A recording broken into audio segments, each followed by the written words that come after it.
Cool. Make sure we're live on YouTube.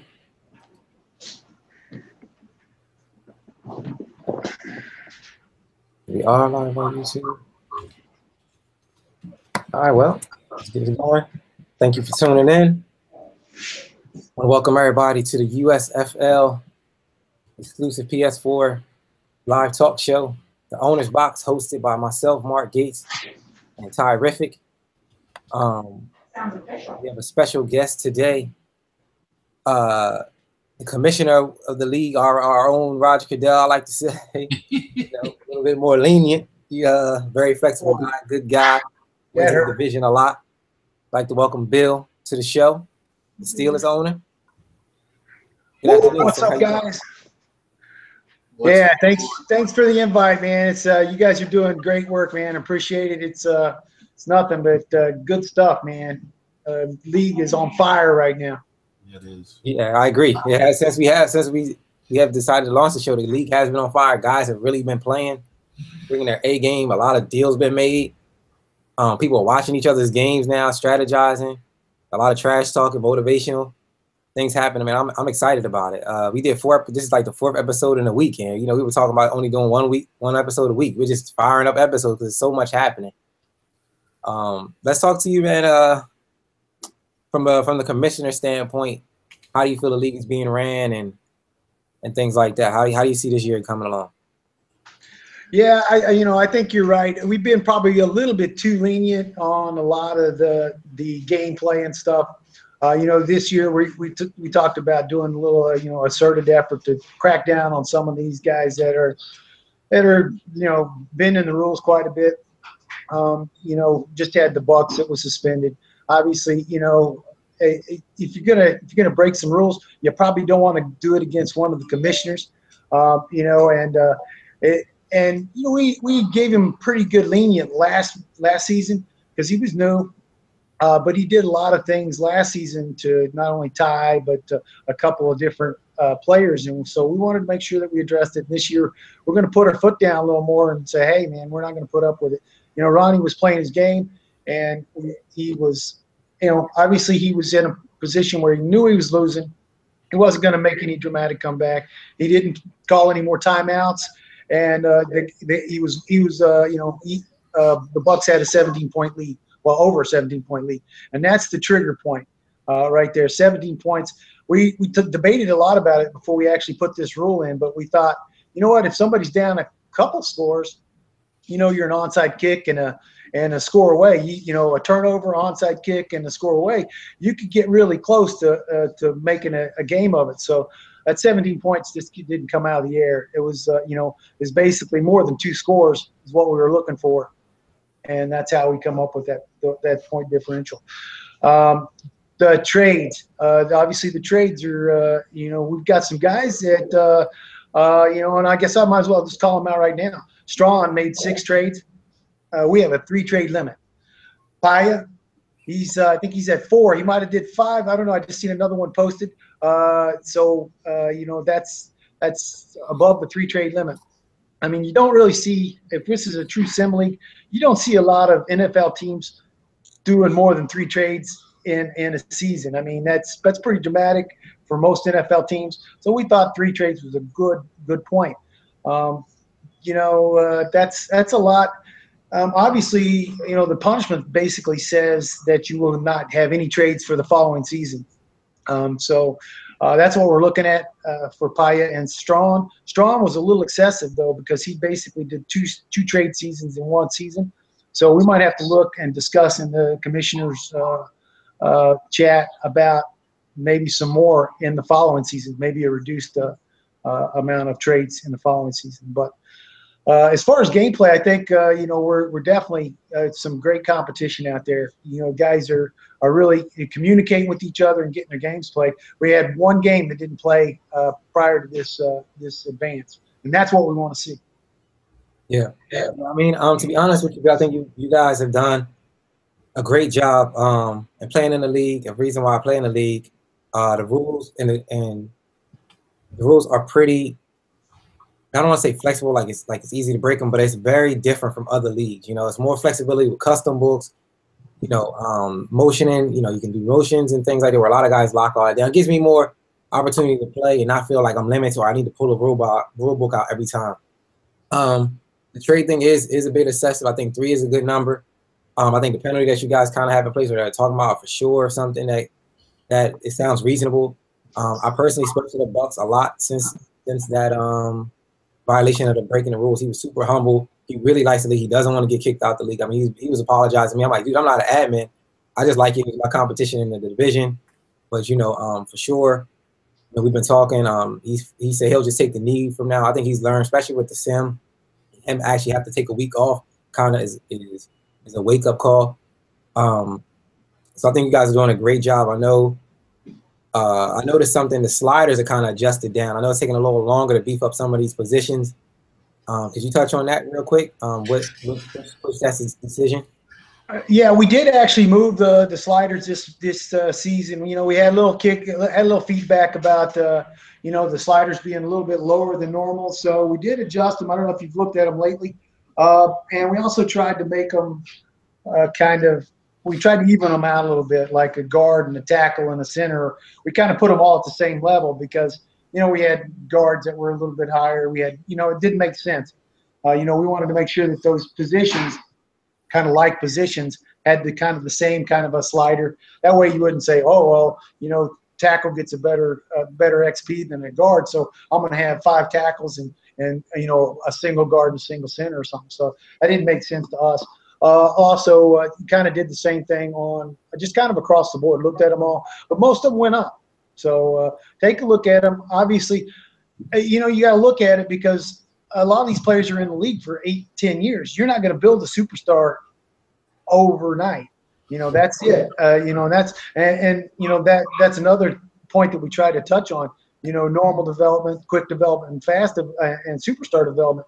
You start getting those multipliers and you start changing these sliders up, and before you know it, a superstar is he's a 99 out in 3-4 seasons, and that's what we're trying to avoid. We want to make sure that you can become a 99, but it's got to be over a longer period of time. Cool, man. Thank you. I appreciate that. Also joining us again, we got Ty, Giants owner. We also got Wap, the Skins owner. Do you guys have anything for the commish before we get into like the real meat and potatoes of the league? I just wanted to get all this front office talk out the way, and then we can dive into it, talk to him about his division, where he sees himself placing. Because in the previous episode, we talked about your gameplay and where we see you at Bills, and I want to touch on that. But I do want Ty and Will to go, talk from a different perspective here. Yeah, I got a question for him. It's on you, sir. Great. What's up, Wap? And then his camera freezes. Ty, you got anything? Yeah, I got a question actually, and it's something that I know we discuss amongst the commish group frequently, and it's something I get frequent requests on. Interchangeable positions. Perfect example. Like, I've always been a proponent, me personally, of not having a problem with taking an older corner and making him a safety. I know that's something that's always been shut down. I know Cletus's feedback on that has always been, you would have these souped up corners, but my thing to Cletus is feast famine, because Dominique Rodgers-Cromartie at 34 may have great awareness in zone, but he's probably not looking to be much of a threat tackling a running back in the box. So what's your feeling on interchanges certain positions in the secondary? Like, nothing crazy like putting, Brandon Marshall at tight end, but more along the lines of cornerback to safety. Yeah, we've discussed this too, and I think when our original discussion was we don't want these, it's tough if you have a lockdown corner and you move him to safety. Say he's got 94 speed, 93, acceleration, 92 agility. He's got great zone. He's going to lock down everything that comes near him. So I'm thinking that some of the older cornerbacks, and I've discussed a way to maybe get that done is maybe at a trigger point where people start slowing down, 29, 30. When that guy's was in his prime as a cornerback, but now he starts to lose those attributes like a speed or an agility, then maybe that's that trigger, 30, you say, all right, well, if you got a cornerback that reaches that 30 mark, then let's let him move around to a safety or something like that. I think that's I think that's a great idea from a guy who also likes to put old cornerbacks with slower speed at safety. You know, I mean, I don't usually manually switch his positions, but then I'm in the game and I'm actually manually subbing them at free safety. You know. Yeah, well, think about it. Like Wap dropped off the call momentarily, but he's got Josh Norman, so now he's got two options. Either he cuts Josh Norman at 30, or he moves him to safety. So I definitely like that idea, and it's something I've talked about with Bill and Cletus and the boards a few different times. Ronnie, maybe we'll get some traction. One more thing since Wap dropped. I know the reasoning behind it because we discussed it, Bill, but for the league's sake, can you explain our conversation in regards to why we decided to start awarding force wins against the computer? Because I know that's been a hot button topic for season after season.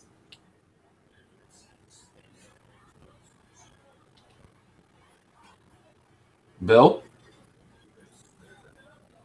Am I muted? Sorry, Ty, I lost your audio somewhere. No worries. You hear me now?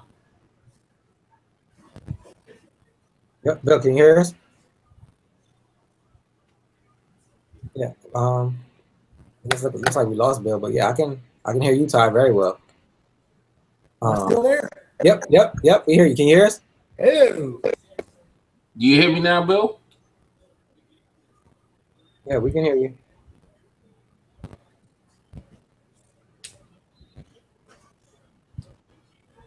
I'm texting him right now to see if he Well, in the interim, since we're live, I'll kind of answer the question I asked. We voted as a commission group this season to look at allowing force wins against computer-generated teams because the feedback we've gotten from several owners season after season after season is the reason why games aren't played is people were not exactly enthused about playing the computer. And I get that. You join a league for live competition. If you want to play the computer, you can jump into play now and do that, or you can go online and play somebody. So we decided in an attempt to try to get people to play more games, we would look at if you've got a computer opponent, granting a force if you'd like, with the stipulation that injuries are on, so you're taking your chance. You might get a force win, but you might have half your roster in the IR too. So we don't want to make it a slam dunk and just give that out so you still have the option to play the computer. But if you decided, you know what, that's just not for me, I'll take my chances. I'm going to get the force win, and hopefully nobody gets injured. We offered that out there, and I wanted Bill to speak to that. Yeah, cool. Bill, can you still hear me? Hear me? Bill, can you still hear me? Nope, sounds like I can't hear Bill neither. Let's see here. Let me unmute his mic. Sorry for the technical difficulties. Bill, can you hear me now? No, he's talking, but maybe he's talking, but we can't hear his audio. Yeah, I know that's what you guys had mentioned to me before, and also speaking to the point about cornerbacks and safeties. I think that the 30-year-old mark is good, and then keep in mind that the threshold I think for cornerbacks is 90.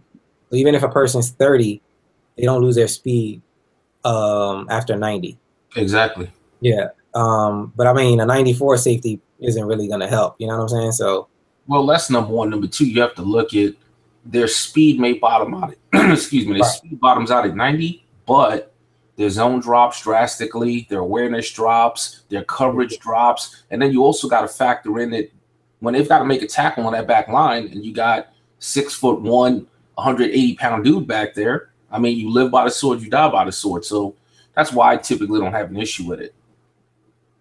Excuse me. Yeah. I totally understand that. And I just make the adjustment. I mean, I'll move old cornerbacks to safety all the time. Yep. I think that's where you still get the value of them, especially if you got like 6-7 year contracts and it's big money. Exactly. You can't take that cap hit and cut him because he now went from like 80 something speed to now 85. Just got to move him to safety, still use them, especially them strong safeties who had good hit power. Got to find a way to definitely get them in there. I did want to talk about. Go ahead. I was going to say, we even seen an interesting dynamic last year, and I know it was heavily discussed. Guys like Camp Chancellor, when they started getting older, bringing them down to linebacker. So those were the two changes that on the commission team we were looking at behind the scenes. That's another move I actually didn't have a problem with. bless you. You know, Cam Chancellor's 30. You know, he's not as fast as he used to be, but he's got good awareness. I necessarily didn't have an issue with him being put linebacker. I know a lot of people felt differently, and I didn't understand and see why, but, you know, that was just me. Yeah. Yeah, no, I totally understand. Bill, you there? Can you still not hear us? Nope, still can't hear Bill.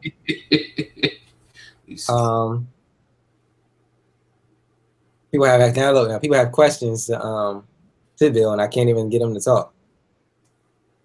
Yep, still we see him, but we can't hear him. But let's talk about that's funny. Let's talk about what some of the questions are.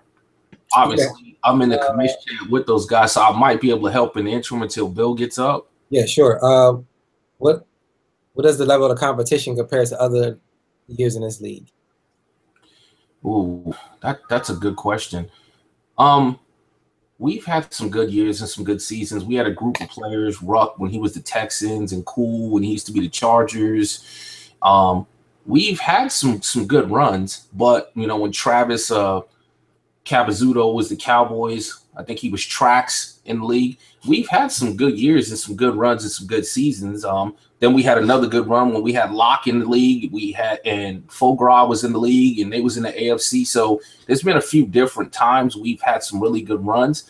This season has the potential to kind of be up there, but we've definitely had some other seasons as well where we had solid players across the board, and literally there was 10 teams at any one time that could win a Super Bowl. So I hope that answers that one.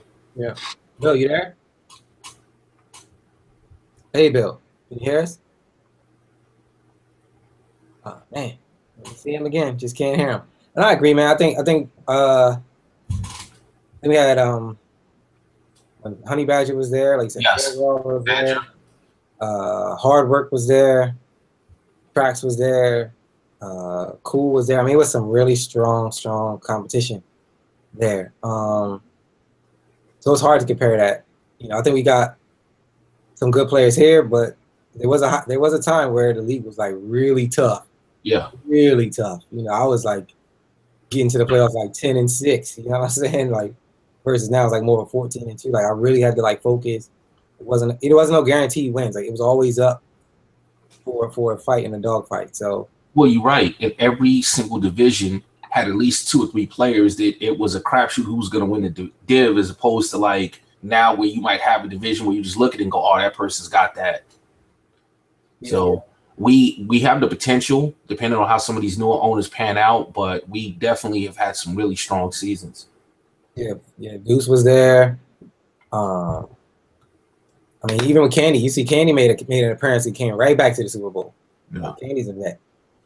So it's been some really good years. It's really been some really good years. How do you feel about right now, Ty, how the league is now, especially since we started the show? We've been talking about the show being on fire. I mean, the league being on fire. The show has been great.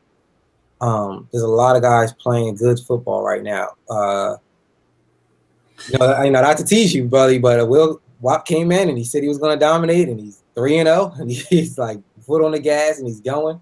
No, it's not teasing me. I mean, he's legitimately doing what he said he was going to do. But once again, it's funny because I never doubted his skills. But what I told you was this: there's 2 seasons. I mean, at the end of the day, if he goes 16-0 and I go 8-8 and I take him out in the first round of the playoffs because we're used to playing each other and our games go either way, what good was a 16-0? And you know, don't get me wrong, you play to win the division first, but I'm just stating like there's 2 seasons. So for me, I don't look at how anybody starts. I look at how they finish. That's why I didn't panic last week when, you know, these stories about the Chiefs' demise were circulating. And sure enough, I picked him to win over Doc. He held Doc to 3 points. He looked like the Chiefs again, and that's why I wasn't worried about it. Right. I mean, it's too early in the season to look at any one thing anybody's doing and go, whoa, you know. So I think the season's going well. I think the radio show, some of the moves made to tweak and tune up the website, the additional new owners in the chat and the fresh conversations in the chat, and the eagerness of newer owners and old owners to schedule games quickly is really contributing to a great start. Yeah, and let me apologize here live on camera to the Chiefs. I did pick Doc to win. I think I put too much pressure on Doc by doing that and motivating the Chiefs to do that. But I mean, that was just my opinion. I based that opinion off the 2 games that I seen. I expected him to. We always talk about him being consistent. He was doing things that I didn't normally. He played outside of that consistency, and it jeopardized him options to lose the game. He unfortunately pulled one out. He then lost the other one. So I didn't know if he would actually be able to fine tune that, and then come out and beat Doc. Doc has had a great defense so far this year. He's like in the top 5. But I think that actually motivated him to then go out and beat Doc, especially holding Doc to 3 points. Well, I also think, and we talked about this right before the show went on air, I really feel as if this recent patch has really affected gameplay. And I think it's changed the gameplay somewhat to where there's a little bit of an adjustment period needed. I think defense is much harder to play right now. I don't see nowhere near the pressure being generated on the quarterback. The old lineman's awareness is much sharper. So at the end of the day, 2 games in, I'm a person that typically starts slow myself. I started last season 0-4 and won the last 12 out of 13. So if everybody would have wrote me off, like nobody would have ever seen I had that run. I start slow frequently. So for me, the fact that Chiefs didn't start as fast as he should, I wasn't excessively worried. Yeah, no, I agree. I agree, but I think us now talking about it, speaking directly to it, and people going back into the chat and they're actually speaking on it, and him watching it, it does something to you. It does something. Yes, it does. It does something to you psychologically, especially when we pick you to win and you come out and you lose. It's like the first thing we do is say, "Oh, you picked that? What happened with that?" You know, like Cletus texted me. He was talking about the Miami game. That was actually to me because I picked somebody else to win, and that comment was actually to me. Hit me like, "Oh, that was for you because you picked so and so to win, and I actually picked wrong." So again, you know, I owe that to the Chiefs. I humbly apologize for that, for not picking you, or doubting your skills. Welcome back. You know, we'll see how you do the rest of this playoff. I think Jaguars are making some moves. Been a lot of moves made. The Browns, Ty's picking the super teams. Really been putting up some numbers. He put up 63 against the Bills, 34 against the Rams. He's leading the league in offensive total yards, like 400 something plus yards. I think the AFC is really shaking some things up, man. Do you agree on that, Ty? How do you feel about it so far? I think something you said is key. I think a fire's been lit under the AFC. I mean, look, every single body that plays in this league has pride, and as a conference, we've kind of united them by talking NFC, NFC, NFC, NFC. If I was them, I'd feel the same way. So I think there's definitely a sense of brotherhood and urgency on that side to show the NFC side of the house, hey, like we play ball over here too, man. You know, yeah. So I think that it's funny. I was talking to Texans at work, and he was asking me about the show, and I was telling him, I said it's different. I said I run the show a little different than Gates or Wow.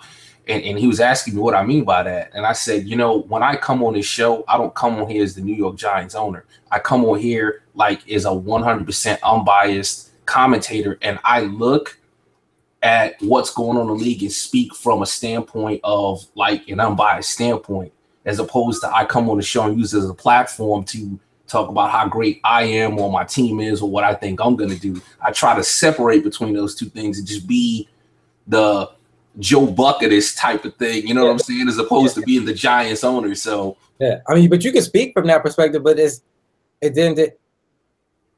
know, it changes the dynamic, you know what I'm saying, and it makes your season a little bit tougher too, you know what I mean.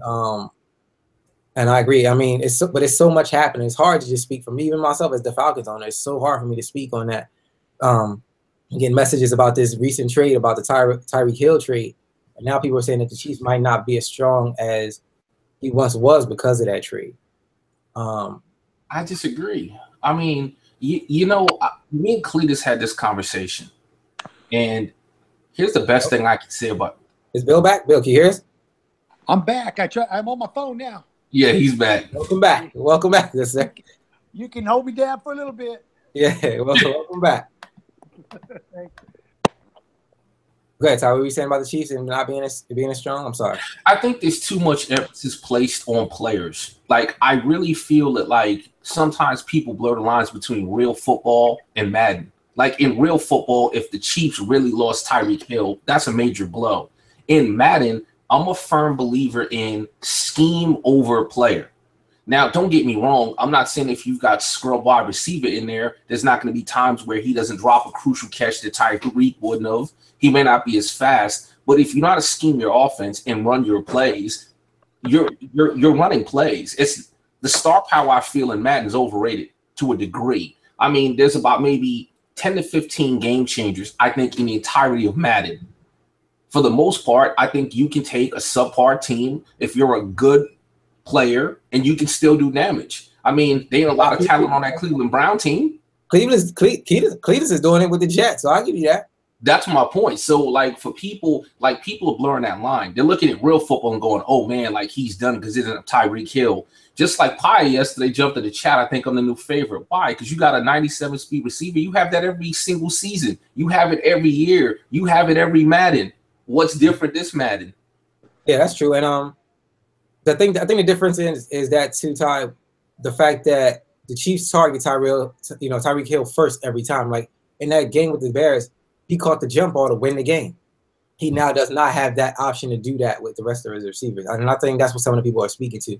Now that you once would spread, throw it to this guy 5 or 6, 7 more times than you normally would, you don't have that option to do that. You don't have that same person with that same abilities right now. You might have a young guy who could possibly do it, but you don't have that threat right now. Nobody respects the other guys that you have on that lineup.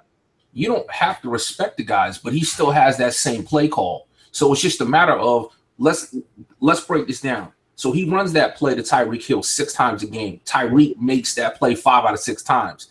He's going to run that same play with Joe Smith. The only difference is Joe Smith might make it 3 out of 6 times as opposed to 5, but the play is still lethal. But that's true. That's true. There's a lot of unknown dudes. The guy Wop's using right now that's leading the league in rushing, P. Walker. Never heard of that dude. Yeah, it's like some running back. Darius Jackson. You played him. Never heard of that dude. Yeah. Right? Everybody's got to get a start somewhere. Yeah.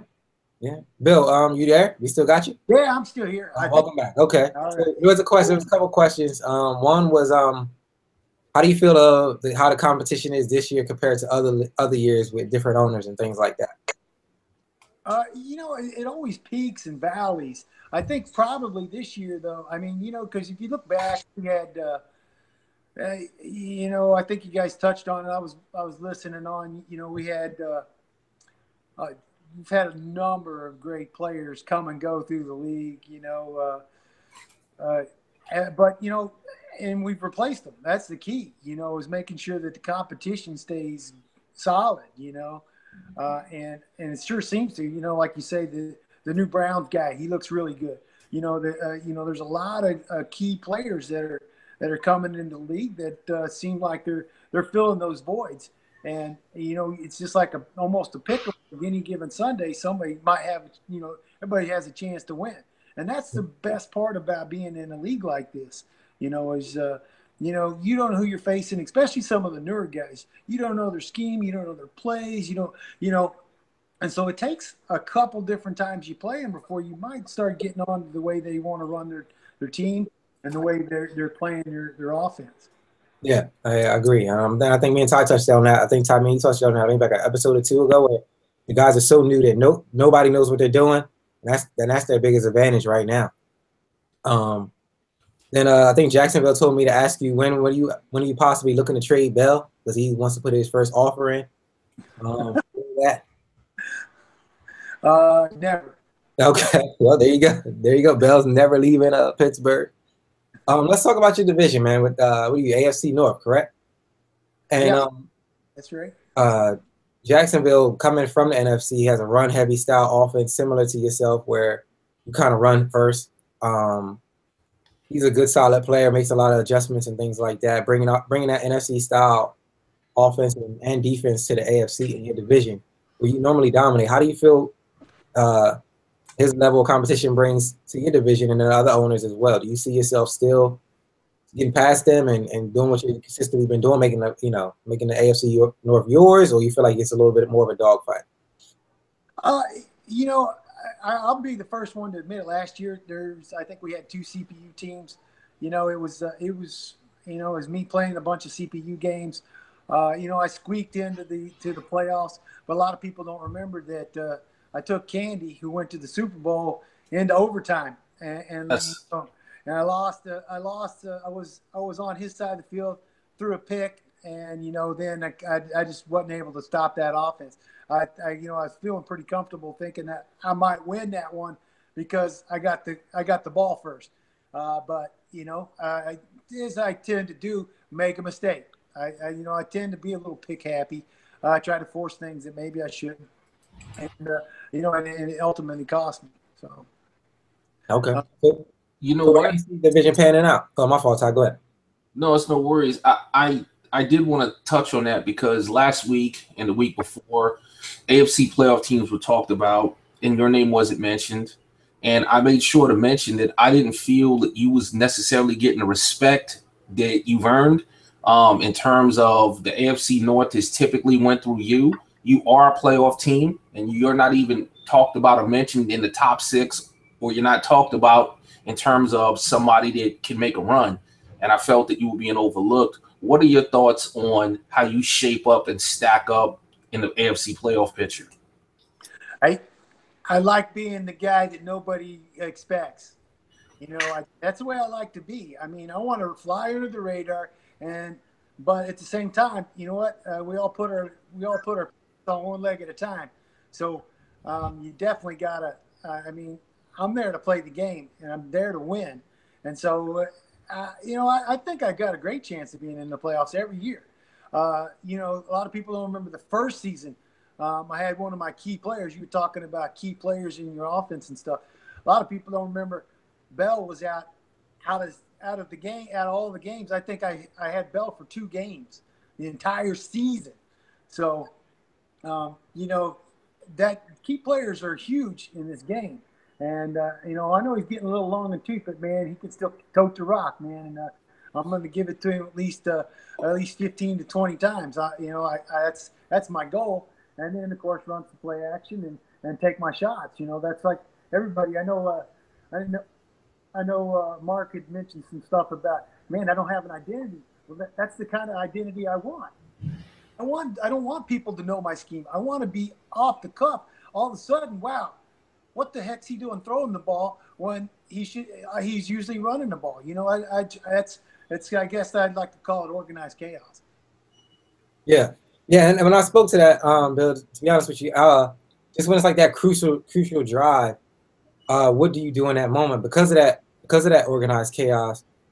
Me and you've locked up a couple times. You held me down to like not that many points, but I knew that. I just knew like, okay, what is he gonna do? Like now, because how are you gonna score this last drive? Or how are you gonna make these crucial plays? Because you don't really have that identity. You know what I mean? So what do you? Were you just winging it? You know what I'm saying? Like, is that what you're telling me? Like, you just winging it? Yeah. Well, I try to be unpredictable because a lot of times, when you see somebody line up in that formation and you go, he's going to run that play.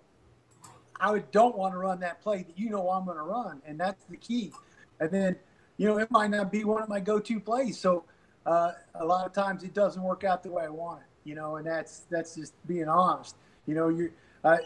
It's part of that, that coaching style that, you don't want to let them know what you're doing, but at the same time, you want to be successful. So I can see that. Yeah, but a lot of times I choke a little bit, I see a guy wide open, maybe I'll push the wrong button or something like that. I'll be the first to admit that I'm probably not the strongest stick guy out there, man, but I try to overcome that with scheme and play calls. Yeah, no, I get it. And I've seen you go to the playoffs. I've seen you do those things. Again, you have the tools, you have the team. Ben Roethlisberger's like 40, but he still has great numbers. He's like 50 years old. He's still playing. He's still throwing. He's that great sucking sound to my salary cap. Yeah. Yeah. Yeah, and I think me and Ty both agree. The only person that really stops you is, and like you said, all of it today is you. If you can fix those things, you can win more games. Yeah, and that's it. And I think a lot of that gets back to a little more ground and pound too.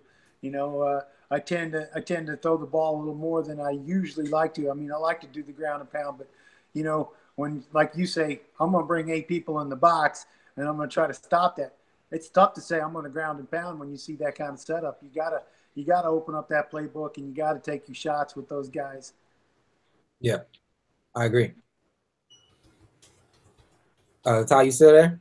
I am. Yep. Can we speak on something, brother? That I don't want to mean picking on you, but the Eagles game, man. Let's talk about your last. I don't have a problem. I had you as a heavy favorite. Cletus had you as a heavy favorite. I mean, a lot of us had you as a heavy favorite, and then somehow it didn't win, man. And I was stunned. I mean, I actually watched it, and it was some play call choices that I seen you make, and I'm like, damn, that's not really like what you do. Like, I wasn't used to seeing you do that. No, it's not picking on me.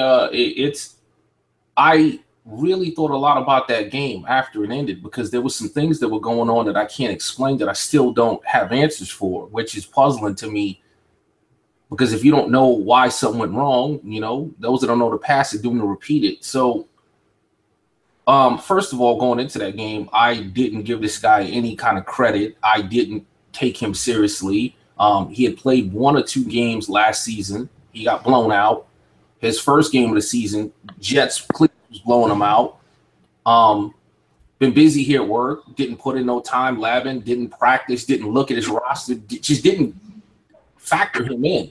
So going into the game was tight in the beginning. I felt there was going to be a point I'd pull away, but I couldn't stop his run. He didn't pass the ball. And I was noticing while I was playing the game, he was just running straight up the middle, and I was getting pancaked every single time. So I went after the game and looked, and I even put this photo in the chat. Everybody on his team had over 5 pancakes each, every single player. And I don't understand why that is because I didn't play one weak box front the entire game. Talked to Cletus about it. He said, hey, well, maybe it's because you play zone. I play zone every other game, every other Madden, and I don't get pancaked. So the fact that I couldn't stop his run is why I had to resort to doing unorthodox things. And I still don't know why that happened. There's no answer for it that I can see. I got JPP, Olivier Vernon, and Snacks Harrison on that line. How are they getting ran over? Yeah. Yeah. I mean, yeah. And I mean, but then something like you were like, it was a drive where you like first and goal and you were like shotgun heavy, and you were like running out of the shotgun. I mean, you were like right there. And I'm thinking, why didn't I like just quarterback sneak it or just fall in? Like, I mean, you were so close and, you end up only getting 3 when you normally get 7. And I think like you did, you went, I like to call it a Mike Tyson, Buster Douglas syndrome. When Mike, you didn't have no respect, didn't train, didn't practice. He was sumo wrestling. He just thought he was going to beat the brakes off of Buster Douglas and then got knocked out. You know what I'm saying? There is a fair degree to that. The other reason why I went the way I went, my run hasn't been stopped all Madden. And for some reason in that game, first of all, my running back got knocked out like immediately in the first quarter. Yeah. And 2 of my linemen on the left side got knocked out immediately. So now I'm looking at backup linemen and a backup running back, but I still believe in my run. And typically I have a lot of success running. So I stuck to what I do and it didn't work out. And it's like you said, a lot of it had to do with just a lack of respect for the opponent. Yeah. But going back to what Bill said, that's why every given Sunday you got to get it in. Yeah. Yeah. Speaking of Bill, let's talk about your 2 games here in the first 2 weeks. First game was a tough one to Seattle. You actually hung around for a little bit. I was watching that game. And he had a big run. I mean, he kind of shut his run down a little bit, and then all of a sudden, Rawls again on like a 3rd down and something crazy. He just runs the ball and he just breaks a long one, and that kind of changed the momentum of the game for you. And then the second week, you had a tough division game against the Bengals. You won that by 10. Can you talk about those, especially the division game? How did you feel the Bengals played against you that second week, and then where do you see you guys locking up again? Like it was the same outcome. They could be ready the next time. Yeah, well, obviously, the Seahawks, their run game is amazing. I had, like you said, and you know what? I should have heeded your warning. You even told me it's going to be 3rd and 20, and he's going to run the ball. Mm-hmm. And what did he do? Man, it was like 3rd and 21. Man, there he goes, he busted off and gets his first. So, I should have listened to you for sure. Yeah. But he's always got a great game. His defense is stiff. And you're right. I started reaching a little bit towards the end of that game, and then of course the game was out of control. So As far as the Bengals go, I've got the chance to play him a few times. Actually, the game that he beat me last season, we desynced at the half, and I was up like 30-something to nothing. So it's truly a tale of two games, and then he came back and just, put it on me. I think we got a really good division. The Browns, obviously, hanging the 60+ on the Bills. That'll get your attention.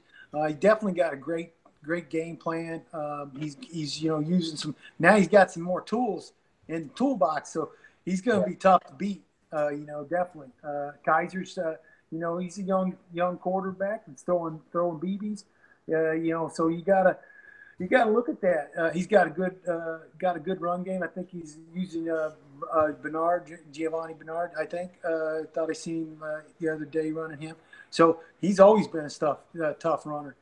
That's going to be. I think that could be the battle right there.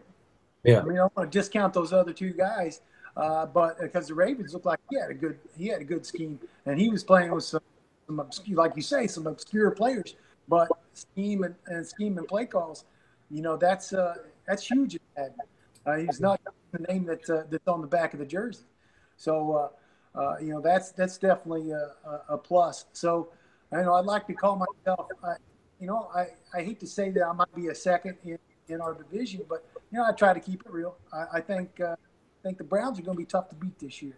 Until I know his game plan a little bit. I'm going to have some good film on him because I don't play until like week 8 or something. So I'm going to be able to watch the scheme and try to get him down before I have to actually line up to him. So I'm being a little optimistic, because I got a chance game before we actually play. And I haven't played the Ravens, so I couldn't even tell you. It's another one of those guys that are new, but you can't sleep on anybody in this league. You can't sleep on anybody. Yeah. No, I agree. And I'm looking. I don't know anything about the Browns, but he put up 63 the first game and then 34 the second game. So we're talking about almost 100 points in 2 games. He's leading the league, like I said, 400 plus total yards on offense in 2 games. That's a huge difference. He really caught my attention. Like, who is this guy? Is it based on opponents or is it based on schemes? But everybody's saying his schemes are very well put together. His play calls are put together very well. Looking at your schedule, you have the Cardinals this week, and you have Jets, and then the Bills. Let's talk about those 3 games coming up here. Champ, I don't know if he's playing his games or not playing his games. Or he didn't look too good against them. Where do you see you going with that? And then, of course, the Jets is going to be, a tough one. It's not going to be easy going past the Jets. And then you have the Bills.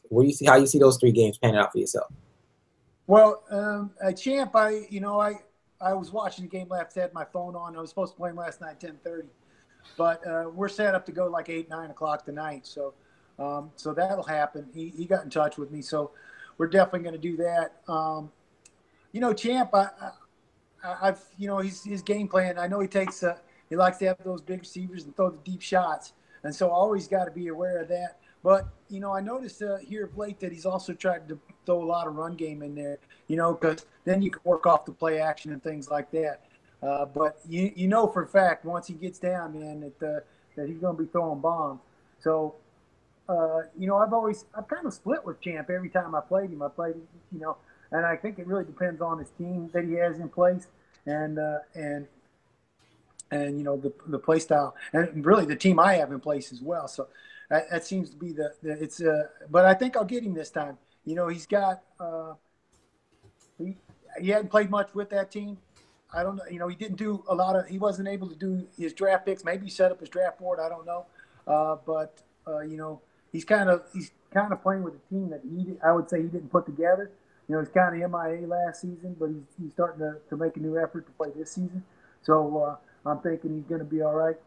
And then if I move on to the Jets, obviously, Cletus. I've been playing with Cletus since the PS3 days. We've got history. I know, you've mentioned he's going to do play action rollout at least 6-7 times a game, and he's going to hit those long shots a lot of times. But it's just like Cletus, this typical Cletus thing. He started out Jets, probably the worst team in Madden 18 starting out. He didn't make the playoffs first year. Next year, guess what? He made a deep run. He's in the playoffs, and so but he started making those moves. He started making his picks. He started getting the team the way he wanted them. Now your third season in. He's got all those pieces in place that he wants he wants everybody where he's at. He's going to definitely be a threat this year. And I look at it just because you kind of look back and say, well, his team wasn't the worst in Madden. Second season probably wasn't the best, but he's getting his players in place. Now he's in the field, and that's usually when Cletus starts racking up Super Bowls. So you got to watch out for that guy always. The Bills. I've watched a couple of his games. I didn't get to watch the 63 point slaughter. I did watch the last night game with WAP, and that was he's kind of asking for a lot of that himself. If he gets down, he definitely got probably the best quarterback in the draft, but he's not using him the way he probably should. And that just once again goes back to scheme play and play calling and all that. So I'm pretty confident I'll get him. The thing about me and Cletus is I know the play he's probably going to run before he even runs it, and can I stop him? That's it. Yeah. And can I stop the guy? And that's it's kind of the battle of wits. And so this year also I changed my playbook some. Because I wanted to make my play. Everybody's got their go-to plays and stuff, and I wanted to make those a little more obscure in my game calling and my play calling, because everybody knew. Oh gosh, he's going to throw that. He knows. The guys you need to cover in this particular play, and so I've changed that up quite a bit as well. So I'm looking to hopefully put a little wrinkle in my offense. I've always been a defensive guy. Obviously, I was a middle linebacker. When I played ball, and so I've always been defense heavy, and so offense. I like offense, but I'm always a D guy. Okay, that's cool, man. I think so. Let's safe to say, let me see, 3-0 in the next 3 games, 1-2, 2-1. Where you? I'd like to go 2-1. I'd like to be optimistic with Cletus if I could. I just know how he is, and he's got those pieces in place. He's got two superstar running backs. I mean, I don't know what he's going to do with both of them. His quarterback. He's got a rookie quarterback he's using now. He's probably getting a little more used to him and stuff. So, he's going to be tough to beat. But hey, I'm going into the game wanting to beat him. That's it, man. That's what you do. You go in to win the game. You don't go in to lose. So obviously, I'd love to be 3-0 in the next 3 games, but getting past Cletus could be tough. Yeah, I agree. And that's funny because, like you said, you'll know what the Cletus is doing, but can you stop it? Again, like I've played him a couple times, and he gets in trouble, and all of a sudden you think, he's gonna make a bad throw, and all of a sudden he starts running with the quarterback or something crazy, tricky. Play actions, something that's definitely interesting. I think what's overlooked on him too is his defensive line, man. If you ever get a chance, look at his defensive line. He has the craziest high block shape defensive line I've seen in a while. And then he has this strong safety who's on steroids. I wish we could drug test these Madden guys, because this guy's ratings are like out of control. I'm like, Cletus, how do you have his stats like that? All these 99s already. Like, it took me almost 2 seasons. He must have got all the XP. Kick return, punt return, line. I mean, you must have just had him all over the field because his stats are unreal. Can you rank the AFC for me where you see it going this season? I know we talked about that when we had the Jags on and the Chargers. Just to give you a brief run, he said Cletus first, Jags second, Chiefs third, Patriots fourth, and then maybe the Raiders fifth. Those are like kind of the top 5s in different orders. Yeah. Yeah, I think I definitely think that Cletus is going to be one. Raiders he's got some. I played him in the preseason. He's running the ball well, so I'm going to give. I would like to give the Raiders the nod as being number 2. he's he's a football coach. He's got good scheme play. He's got great play calling ability. He knows what he wants to try to do as he moves the ball down the field. A lot of people don't put him in there. I think Jags is definitely going to be a strong 3. He'll be in there as well. I mean that if you want to call it the NFC run game, you can. Definitely going to be something difficult to stop. And then of course once he gets the run game going, then that opens up play action and all the other things that everybody that wants to get that run game established does. So that'd be a good 3. Strawn. People have been talking about Strawn and his ability to, step it up this year. I think he's going to be a 4 in there. He's played some really good ball this year.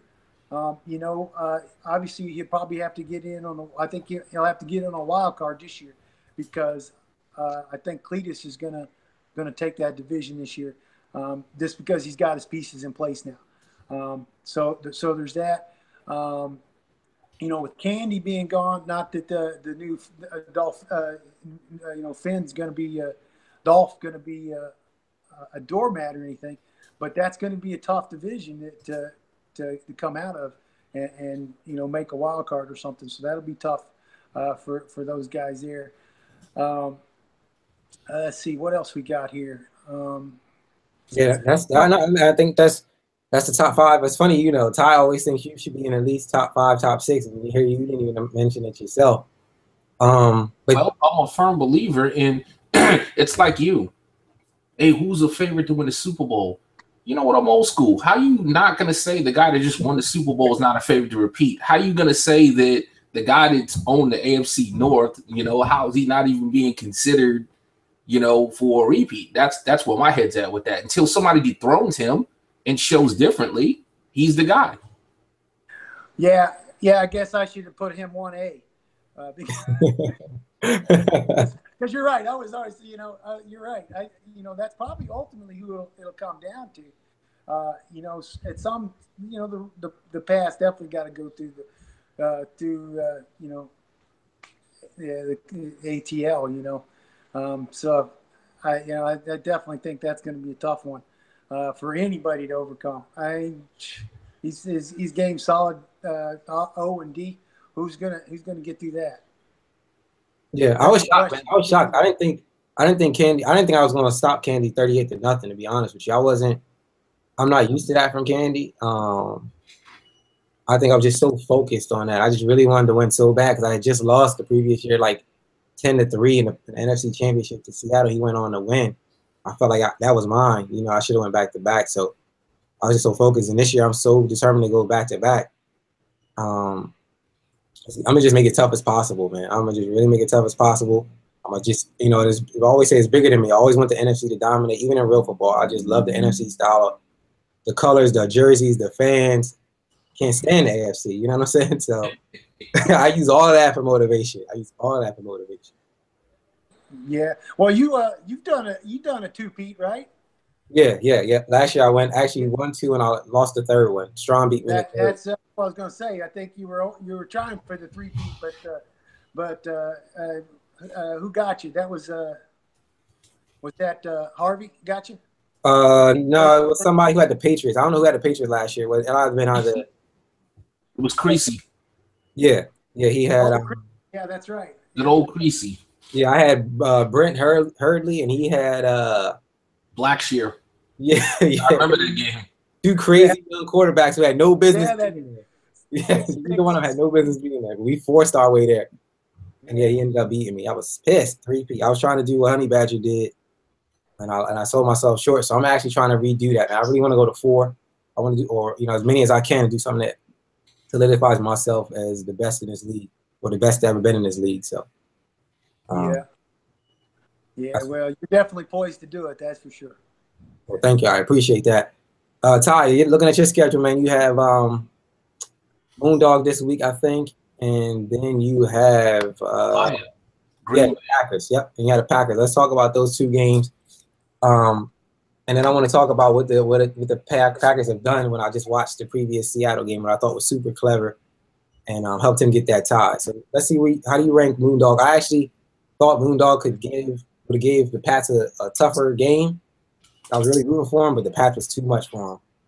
And I mean, you're kind of down, and you usually turn it around after two or three big losses. And I think this might be a bounce back chance.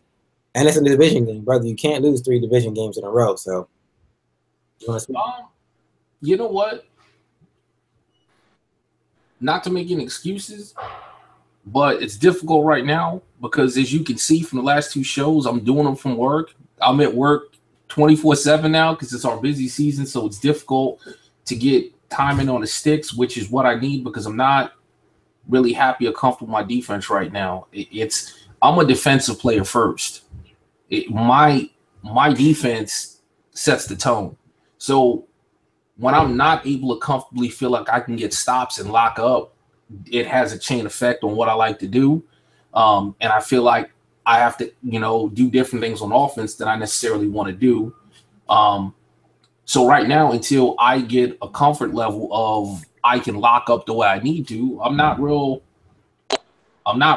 happy with what's happening right now. So supposed to be playing Cowboys tonight. It starts there.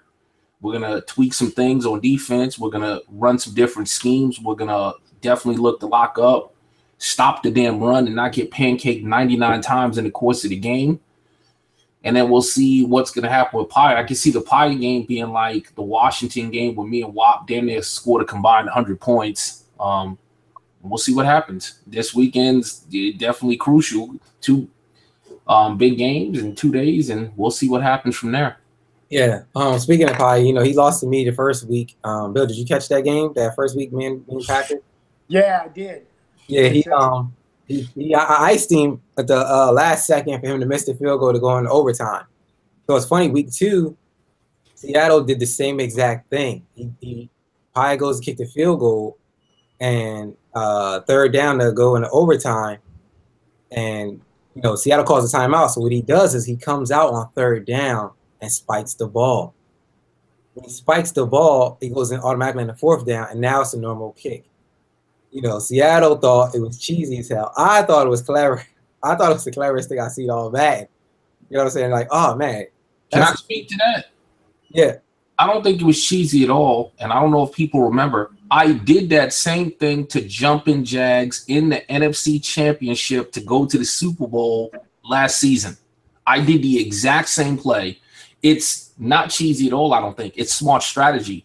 If you want to say that's cheesy, you can say icing the kicker is cheesy, but icing the kicker is part of the game. To counter the icing the kicker, if you're able to call a timeout, it breaks the icing. I see nothing cheesy about it. I agree with you 100% that it's totally clever and it's within the game. Yeah. No, listen, it was clever as hell. Because when I did it, I was like, why did he spike the ball?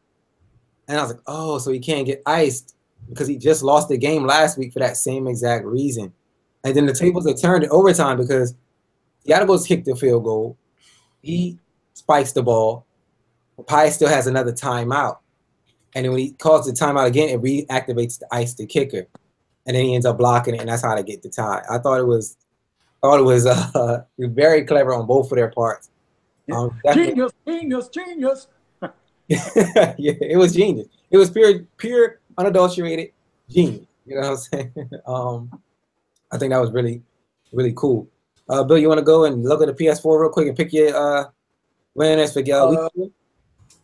Let's see here. Yeah, I can pull it up here. I'm on the league. Hey, I don't know if anybody checks out the Daddy League, but man, there's a lot of great information. It's definitely a way to maybe get a little bit of an upper hand on your opponents. You can see stats. You can see, you can just look at a team stats and say, oh man, he's run heavy or he's pass heavy. Some of those things. I'm just looking at the player of the weeks last week. Looks like the Pats. Dion Lewis was halfback. He had 19 attempts, 137 yards and 4 touchdowns. Defense was Eric Kendricks for the Skins. 5 tackle, 1 sack, 2 interceptions. That's Wap doing his thing right there. Yeah. Let me see. Let me go to the schedule. Okay, I was gonna say, if you want, I could just throw it up here on my screen here. That makes it easier for you. Gotcha. No, I've got you here.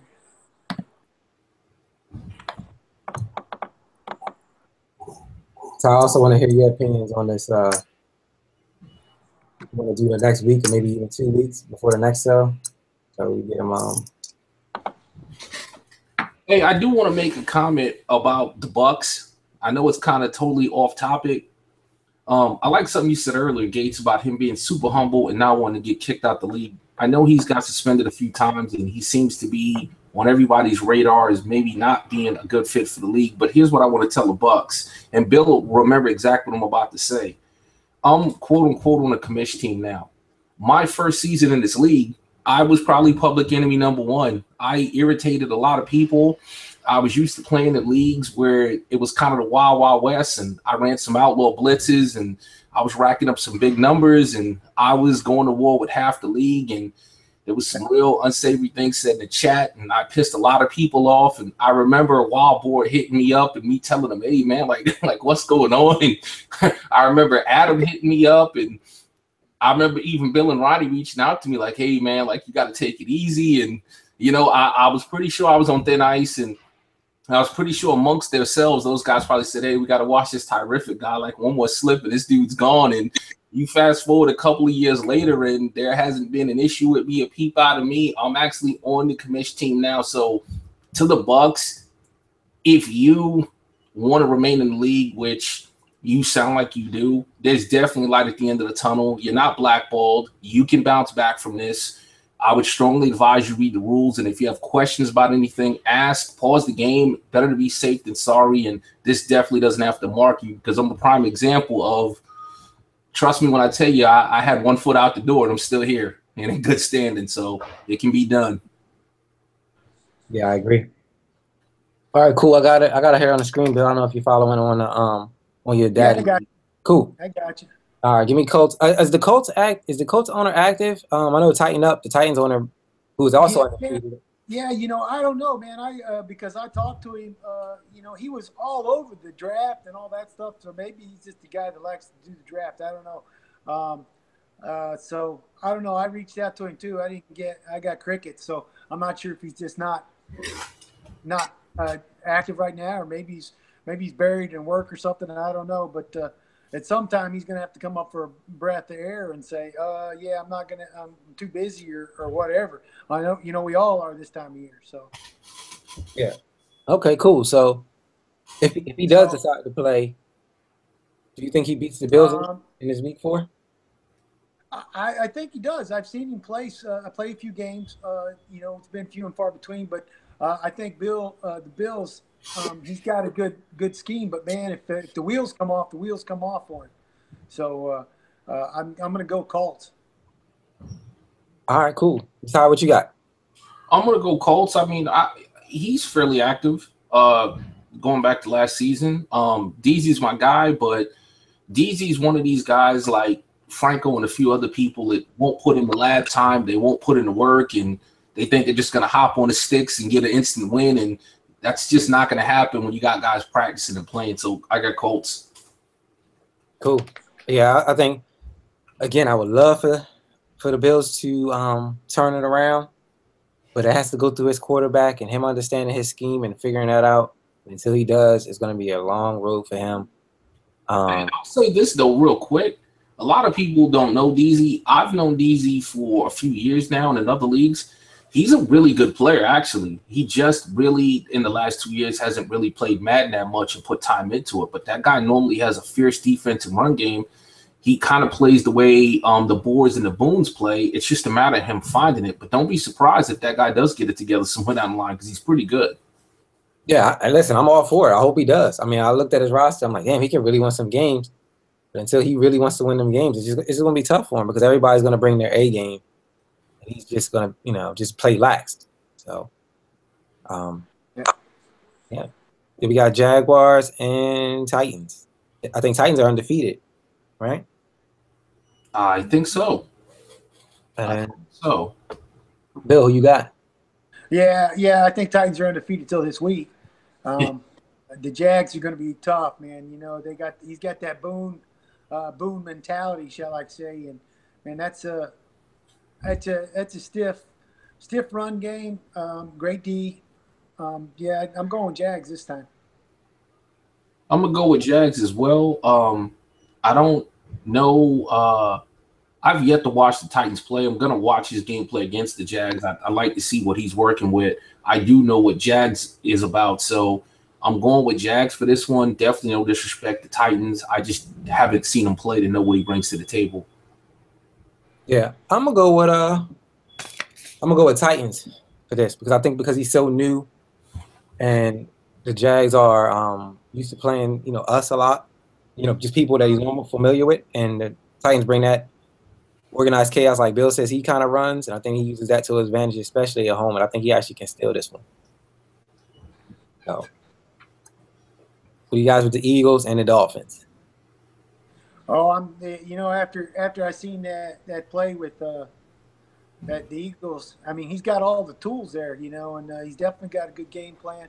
I know Dolph's new to the league. I watched him a little bit last night with playing Cletus.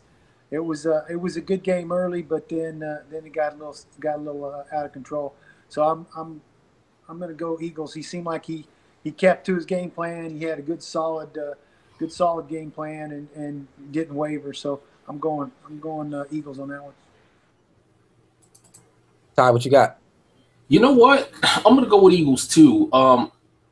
I don't know what clicked or what was different for him when me and him played. He played really safe and sound. I didn't get to see much from him because once he figured out that I couldn't stop his run, he basically, used that all game and started chewing clock after the half, I might add, but that's another story. But ton of slants, ton of drags in run game. He didn't do anything to hurt himself. I haven't seen Dolphins play. I'm going to go with Eagles. Okay, yeah. I mean, until I see him beat you, I would for sure win Dolphins. But then after I seen, I was kind of impressed by that. And I don't know anything much about the Dolphins. And Bill says like he gave it like a pretty good assessment of the guy. I'm gonna go with the Eagles on that one for sure. And we have Browns and the Bengals. And then just by these first 3 games, man, these are some couple good matchups already early in week 4. Bill, where you got them Browns and Bengals? I mean, both of these guys your division, right? Yes, sir. I'm going to go Browns because I seen him play, and I played the Bengals a few times. I think Browns is going to, like I said, he's going to be tough to beat. He's got some good. He got a great offensive game scheme.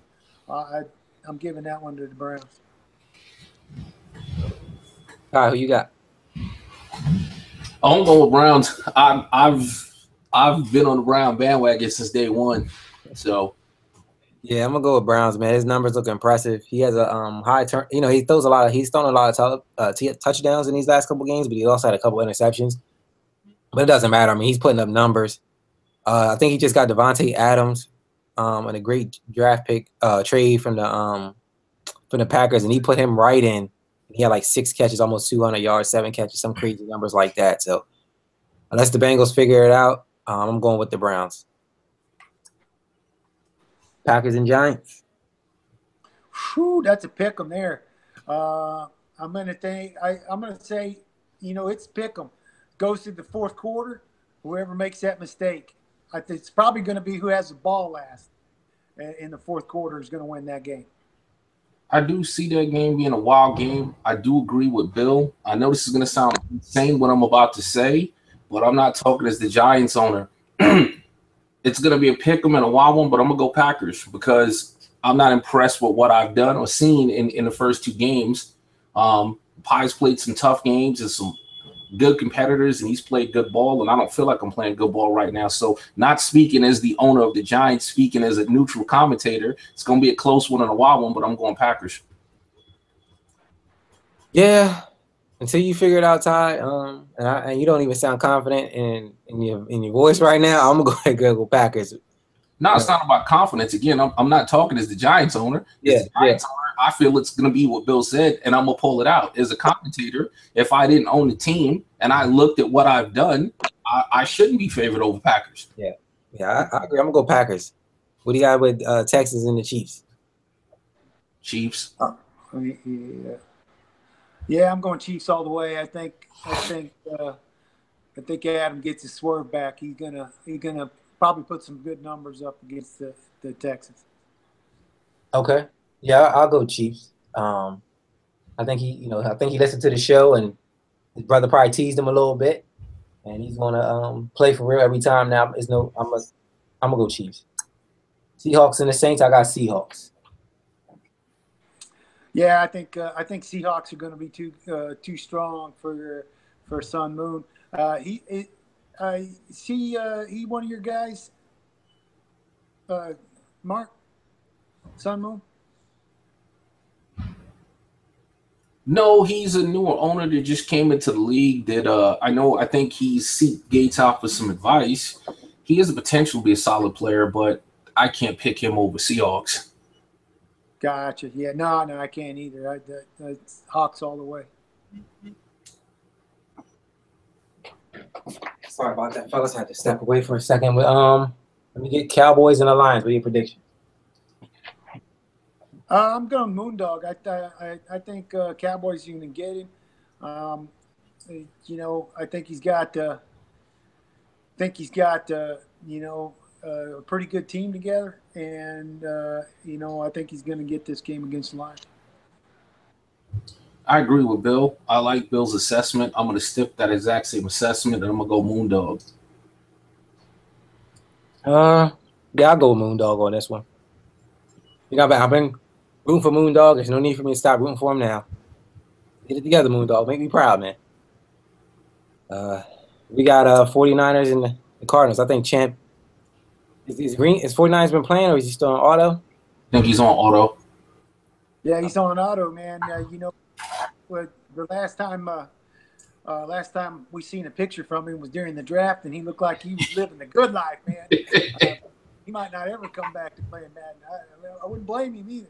Yeah. But yeah, I've reached out to him. I'm hoping he'll come back and play. But if not, then we're going to have to open up that team and get an active owner in there. Definitely. Bears and the Chargers. I'm going to go Bears on this one. He seems like he's going to be pretty good. I think he's got a good scheme there. I doubt the Chargers. Dobbs, and I don't know if he's ready to use him, but it looked like he used him the other night. I think he was 2-2, two INTs, two touchdowns. So he's middle of the fence there. But if you can't throw those, you got to have a better ratio than that. You can't go 50-50. You got to at some point turn that around and get 3 touchdowns, maybe 1 INT. Turnovers will kill you in a game, especially a close game. Who you have? That's going to be a close one. Again, Bill's assessment is spot on. I think the difference in that game, I think Franco is starting to get his legs out from underneath him and starting to really get a good feel for the game. I think where he still has opportunity is adjusting, and I think Bears adjust pretty well from what I've seen so far. I'm going to give the edge to the Bears in a close one. Yeah, for me, I would go with Bears only if Matt Ryan is playing. The Bears will go as far as Matt Ryan will take them. Again, I don't know if Matt Ryan got hurt. I need to look that up. And if he came back after that game where he got hurt on defense in the Chiefs game, but if he's back, then I'm going with the Bears. But if not, again, I've seen that backup guy. I'm not a believer in that backup guy. No. I'm gonna go Bears. I think even with the backup, I think he can still pull it out and win over the Chargers. Yeah, he said he was out 4 weeks. Ugh, that's tough. It's tough, Bill. But I think he can still manage and make it happen with the Bears. Yeah. Well, Wapa get that win because that's the CPU. Yep. We for sure got to get a Vikings owner. It's funny. We'll touch on this after we pick these things, man. The Vikings actually have the weakest strength of schedule. I don't know if you guys can see that on Daddy Leagues, but the strength of schedule is actually the Vikings. So we can get an active owner in there. They'll have a easy, not an easy path, but it does help sell that team. It's true. Yeah. Then we got good old Cletus and Steelers. Who? I think that's a tougher game than it looks. Bill always plays Cletus well. They have a lot of history. I've never seen Cletus blow Bill out. Those games are always close. What I think it boils down to, it is a pick 'em, but something Bill stated, from time to time in big moments, sometimes he's not able to get it done. I'm going to give Cletus the edge here, but it's going to be a lot closer than people think because Bill plays him well. That organized chaos is confusing for me. I think Bill has a chance. Just when it comes down to that crucial drive, can Bill keep his composure and make it happen? Or does the chaos kick in? I think that's not the game that you want to try to answer that question on. And for me, like that right there gives the nothing personal, Bill. That's just my outside looking in. None taken, man. I hear you. That's a true story. Yeah. I don't think that's the game you want to try to answer that on. So I think that gives the edge to Cletus because he'll make that one play and then that determines how you rattle. Do you stay rattled or you get it back together and keep it moving? And I'm gonna have myself in the Bucks. Hold on. I want to hear Bill's prediction on that game. Bill speak on that. Yeah, we'll gloss over that. Okay, I'm sorry. Okay, yeah. You got believe in the background on your wall there, Bill. I'll talk about it. Yeah, just like Ty says, we've got history, man. We got history all the way back. I remember, I think it was Madden 25 or something. I think I had the Vikings or something. We were in the Super Bowl. No, I was the Steelers, and he was somebody else. But we were in the Super Bowl, and he comes around the end. I get a forced fumble and return it for a touchdown in the last 2 minutes of the game and win the game. So anything can happen. That's the thing, though, is Cletus, man. I don't care. It's like I don't care how many. Oh my, nice. Thanks, babe. I don't care how many points you get up. It's a dogfight, man. It's always a dogfight. He can come from 21 down, because he gets down so many, and it was and he just he just takes off all the just nothing. He's got nothing to lose. He's already losing. So that's a dangerous type of Cletus. Hey, Bill, just so you know, Cletus jumped in the chat and said, and yeah, that fumble at Bill. It was the card. Yeah. Wants to remind you. Yeah. Well, so when I play Cletus, my plan is I got to keep it close. I got to keep it within the score and hope I score and don't give him enough time to come back because, he's always to the last second. He's got great clock management. If nobody's ever played Cletus at the end of it, it's great clock management at the end of the game. And look out, man. That's Cletus's game. So obviously, if I can keep it close, that's my game plan. Keep it close in the fourth and try to get a win on him. Going to be tough though, because he's got it's funny because he starts out the worst team in Madden, and then by the time he's 3-4 season in, he's got a whole team of superstars. He knows how to draft. He knows what to look for in the draft. He gets 50,000 picks in the draft because he does smart trades. And when you have that many picks, if you get 10 picks in the draft and you got 6 of them that are great, and 2 or 3 of them that are superstars, that's how you build a superstar team right there. And he's good at it. He's definitely, Mark's touched on it a few times. He's a student of the game. He knows how to pick players. He knows how to draft well. And you'll notice he always goes young and stays young. And guy starts getting 4 years, getting close to that contract year. Cletus is ready to dish him for a new draft pick and fill that roster with the young stud. That's his modus operandi. That's why he's always a master. Yeah, I agree, man. Who wins that game, Bill? You didn't answer that. Who wins that game? I ain't gonna let you off the hook. I'm gonna win that game. That's what I want to do. I'm going out on a limb. I'm going to win that game. I want to try to be 3-0 in the next 3 games. All right. Okay. Listen, we'll make that game of the week 4. I like that. Yeah. I want to see that. Then we have myself and the Bucks. What are you guys thinking? And I'll counter your guys' replies. I think that's going to be a closer game than it looks. I don't know what happened to the Bucks against Minnesota because he typically doesn't give up a lot of points. He plays very sound. He only has about 6 plays, but they're really safe, hard plays to stop. I think your offense is a mother to stop, so I've got to go with you and give you the edge. But I think that Bucks is going to be more competitive than you think. Bill? Yeah, I'm gonna go Falcons. I agree. The Bucks. Obviously he's got 6 plays. We want him to mix that play calling up a lot, and I touched on this in our admin chat. I might run the same defensive scheme or something, but I change things up, by adjustments. I pinch my line. I change the zone. I go under the routes. I go over the routes. You bring a different blitzer. So a lot of people get caught up in, oh, he's running the same play, and I can see that to a point. He's maybe the same formation, but it's all in the adjustments. So, I mean, everybody here. Oh, I hope everybody makes adjustments. Otherwise, you can't come out and run stock plays. Mark Gates will eat you alive, or a Wop will eat you alive if you're coming out running the stock play and not making any adjustments whatsoever. You might as well. You better pack your lunch because you're going to lunch. Well, thank you, brothers. Yeah, I think the Bucks will give me. I think the Bucks will not allow me to score a lot of points. Myself, I think it's just my user experience.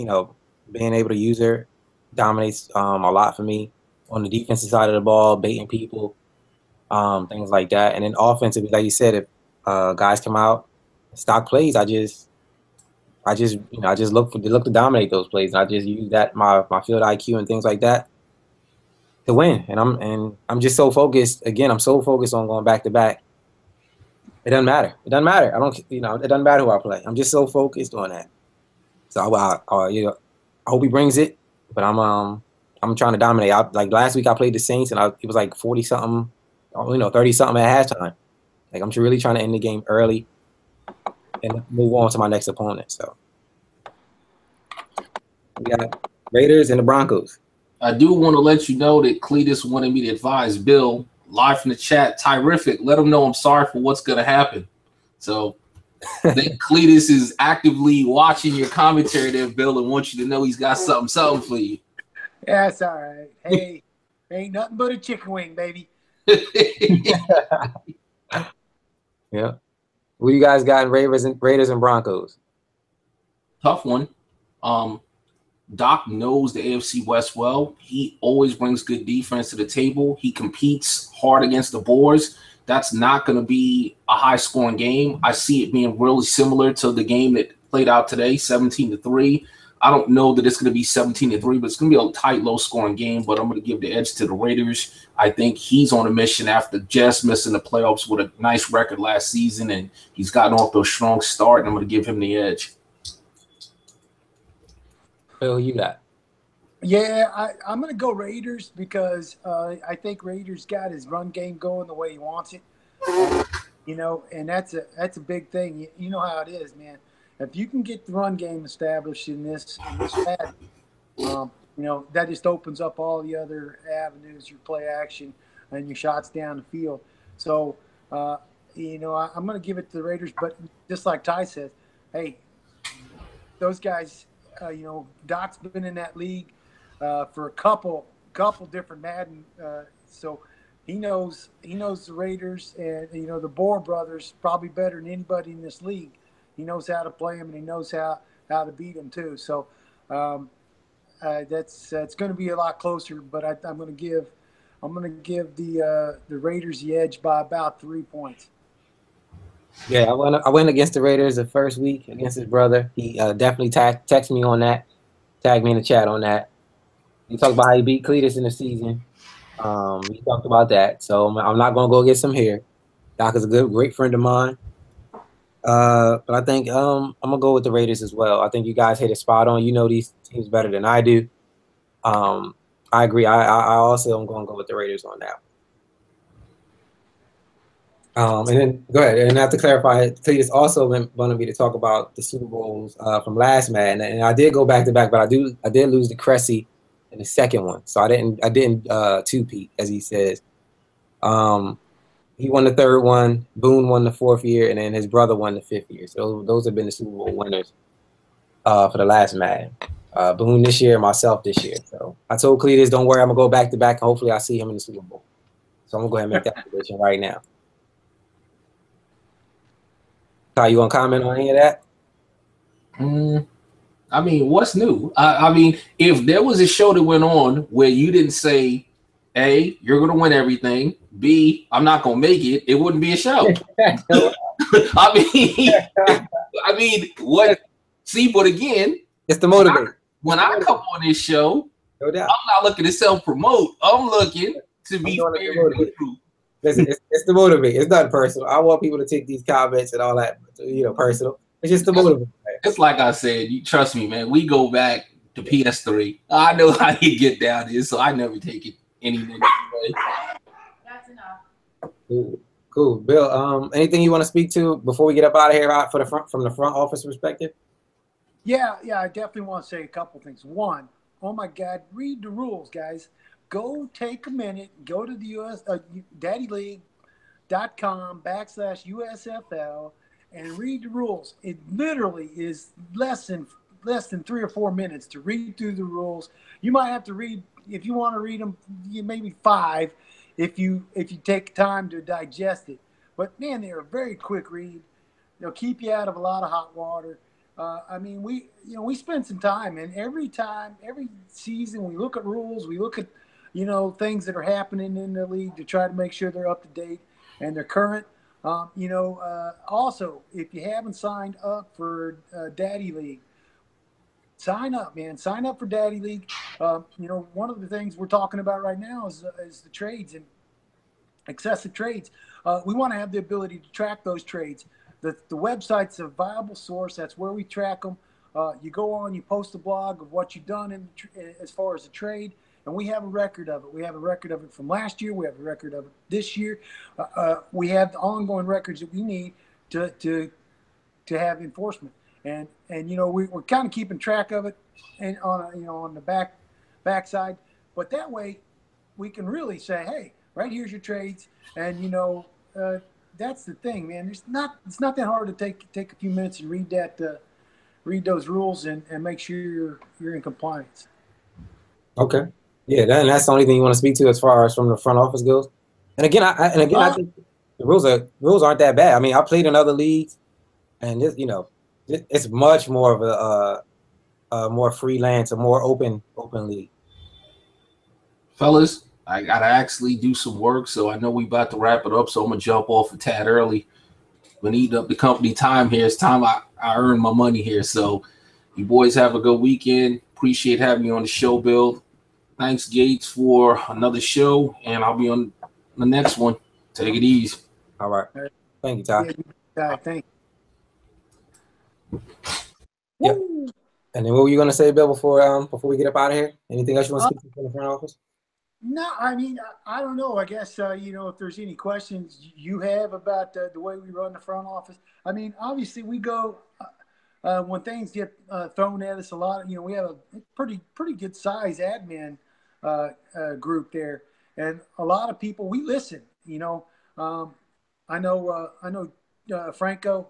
He said, "Man, it's going to take me years to build a guy with the way the XP is." We listened to that. We didn't just discount it.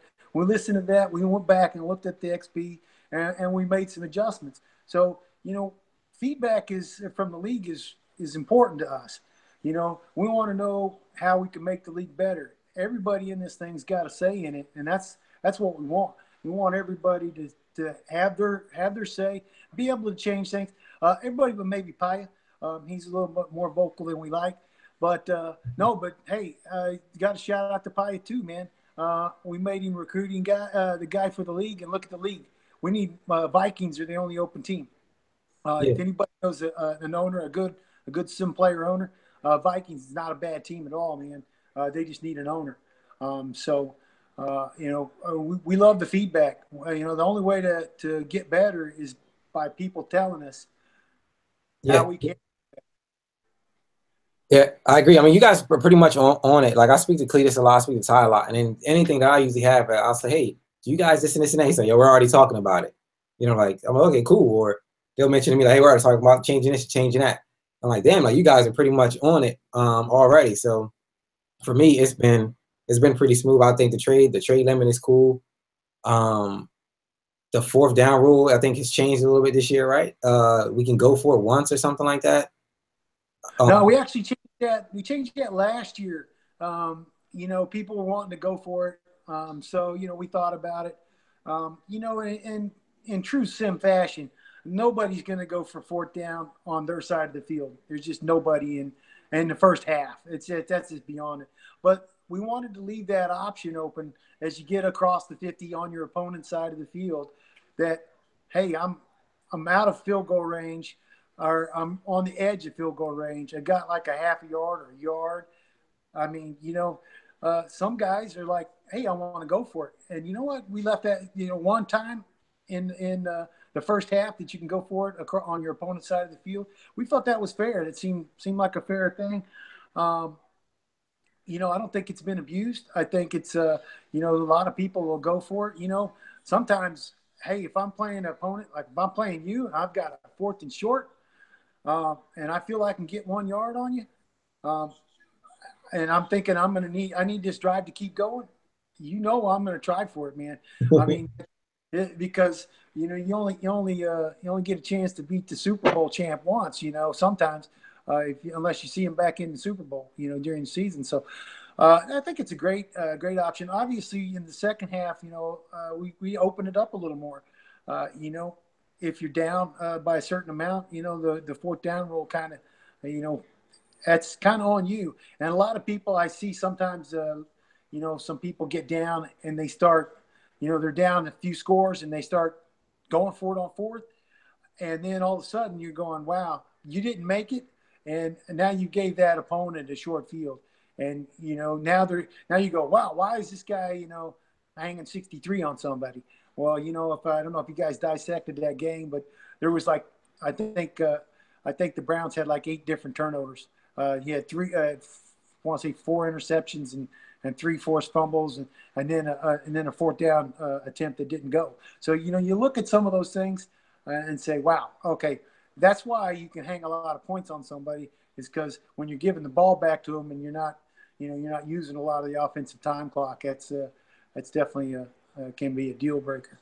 Yeah, and I think for us in the league, from a player's perspective, a lot of people are punting it. I think by the mutual respect of the opponent, as far as ball control and how important it is to not give that person that short side of the field. Even like, say, for example, even against you, just because it's only your 4th and 1 yard, does that? I don't really want you to not start from the 40. I'd rather you take the longer drive. I'd rather risk kicking a field goal, or, I mean, shit, you stopped me, you earned it. It's not worth. It might not be worth that risk for me.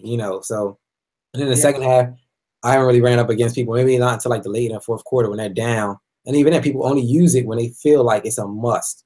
I don't think people are definitely abusing it. Other than that, I think the rules are extremely fair.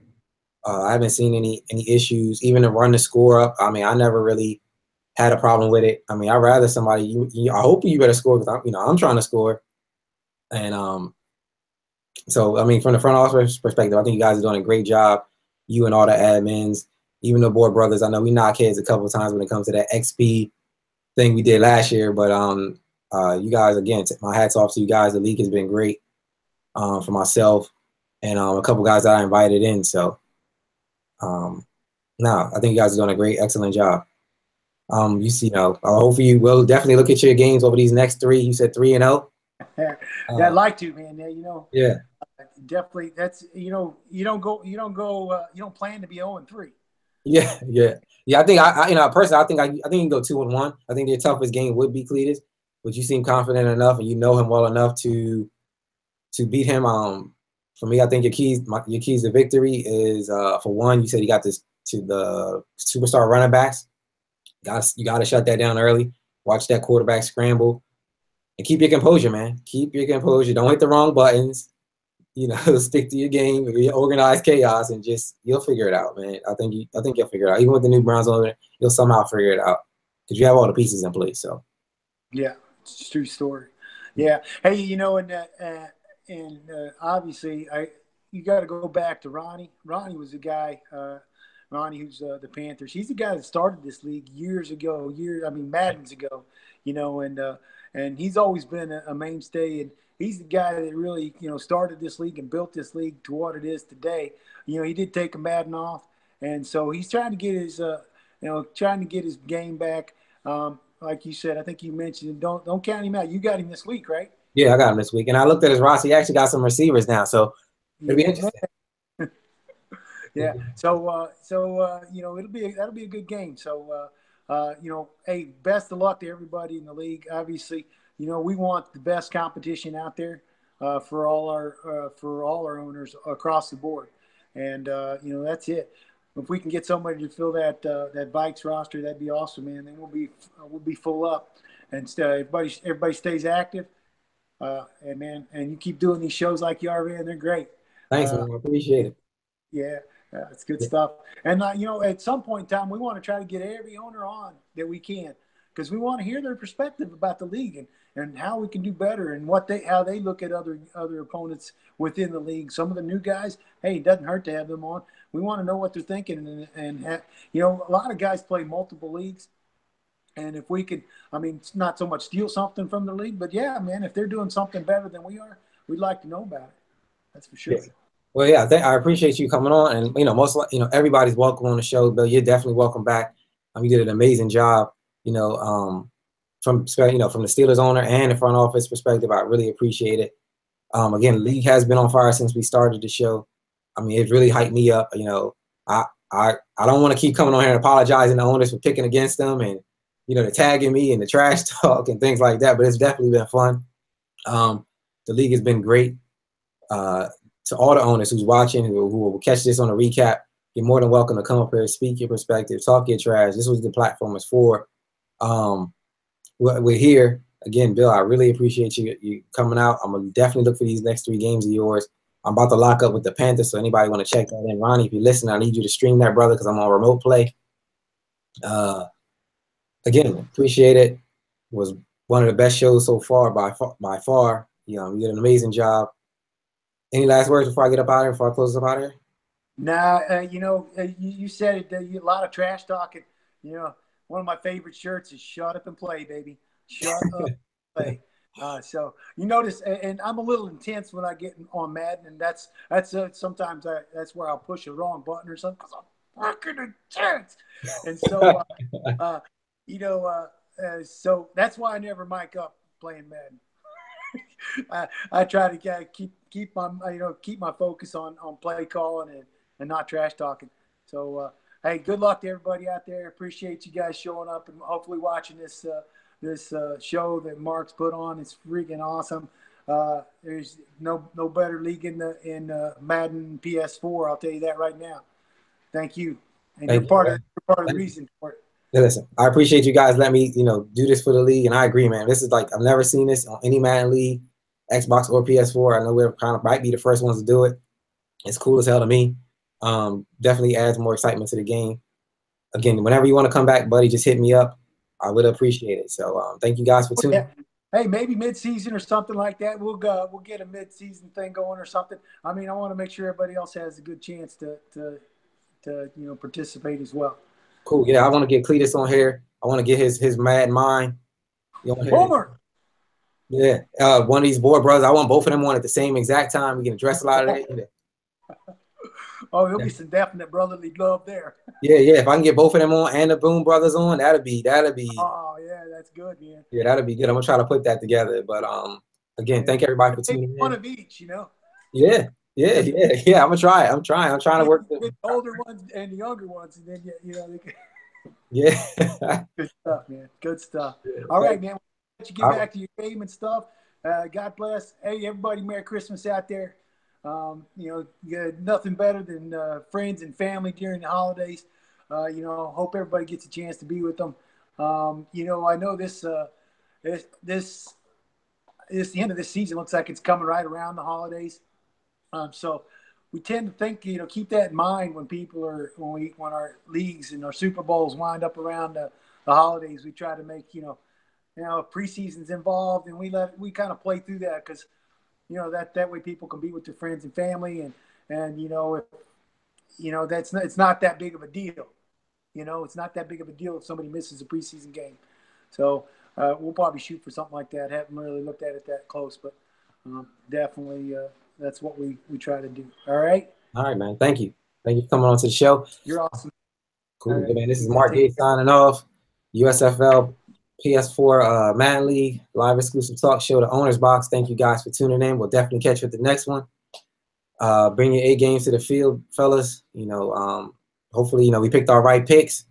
If not, please address me on it, tag me on it. Again, thank you guys, and catch you at the next one.